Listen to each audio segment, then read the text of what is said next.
signal board indicate head. This and are equilateral triangle. यहाँ पर जो ट्रायंगल की बात कर रहा है वो कौन सा ट्रायंगल है? Equilateral triangle. यहाँ दे दिया है ए, बी और सी। इसकी साइड दे दी साइड ए और साइड, ये हमारे हो गए ट्रायंगल की तीनों साइड।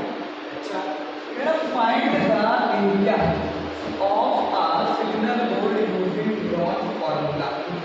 ठीक है, कह रहा है इफ एक्स पैरामीटर इज 180, कह रहा है एक्स पैरामीटर इज 180। जो पैरामीटर मालूम है कितना मालूम है हमें? 180। अच्छा, पैरामीटर मालूम है हमें 180। ट्रायंगल में जो साइड है वो है a plus a plus a equal to 180।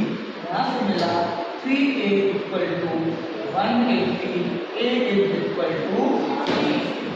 a मालूम हो गया हमें यहाँ पर 60। एक मतलब हो गया कि क्वेश्चन की हमें साइड कितनी मालूम हो गई? 60। कितनी मालूम हो गई? 60 और कितनी मालूम हो गई? 60 हमें साइड मालूम हो गई। इस क्वेश्चन को सॉल्व करने के लिए हमारे पास दो मेथड। एक हम लोग क्या यूज करेंगे यहाँ पर? Euler's formula. क्या यूज करेंगे? Euler's formula. और दूसरा मेथड है मेरे पास डायरेक्ट सॉल्व करने के लिए area of equilateral triangle. Area of equilateral, area of equilateral का फॉर्मूला क्या है? √3/4 a स्क्वायर।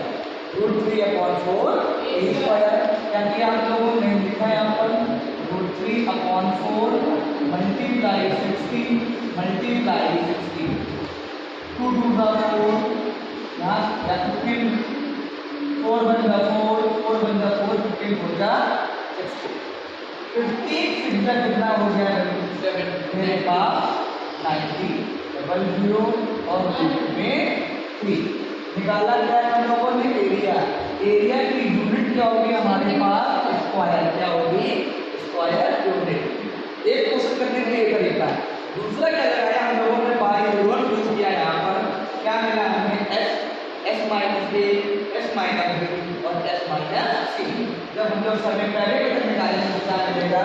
3a/2।